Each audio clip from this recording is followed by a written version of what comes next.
Hello again, this is your friendly neighborhood host, JT Wheatley, back with another episode of the Classics, this time focusing on the 1998 to 99 miniseries 300 by Frank Miller.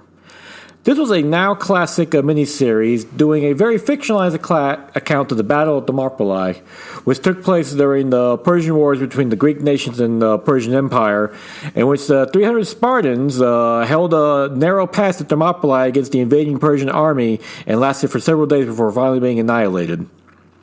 While Miller, of course, exaggerates the history, he's telling more of a folk tale of the story than the actual story.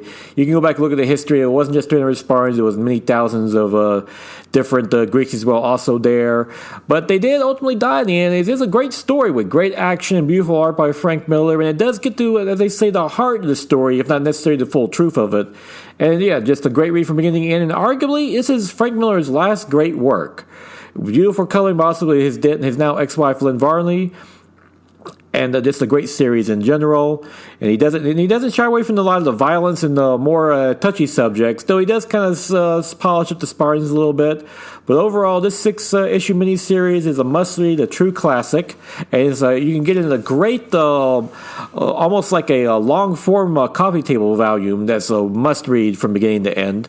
And of course, this led to the also classic comic book adaptation of 2006 by director Zack Snyder of 300 that had Gerard Butler playing King Leonidas, the leader of the 300 Spartans, and also Lena Headey, who we now famously know as Cersei from Game of Thrones, playing his wife Goro.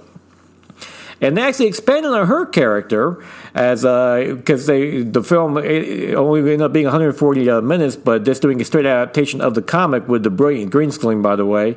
They had to go back and actually add a little character and flesh out her role as playing the politics in Sparta to try to rally the Spartan army to help him. And so forth. So yeah, 300, both the comic book and the movie, definitely worth checking out. Yes, of course, the movie was directed by Zack Snyder, and this was his big breakout that, for better or for worse, led him to getting The Watchmen and Batman v Superman and Justice League. And apparently we're going to get his final Snyder cut of that in HBO Max in a few weeks, so that'll be interesting to check out. But that being said, going back to seeing that 300 movie, that is a classic movie, and the comic book by Frank Miller is a classic book. So yes, if you're looking for more reading material and viewing material during this self-quarantine season, check out both 300, the 1998 miniseries by Frank Miller, and the 2006 comic book adaptation of 300 as well. Both of those are now true classics. And now it is May 21st, 2020. Time for It's Finally Back, the favorite comic book of the week. As you know, May 20th became the new date for when new comic books were coming back, and thus I finally got a chance to get my pull list, and my favorite reader this week is The Goon, number 10, by Roger Langridge and Mike Norton, which finds the Goon stuck in the middle of a brewery war between fishmen and witches.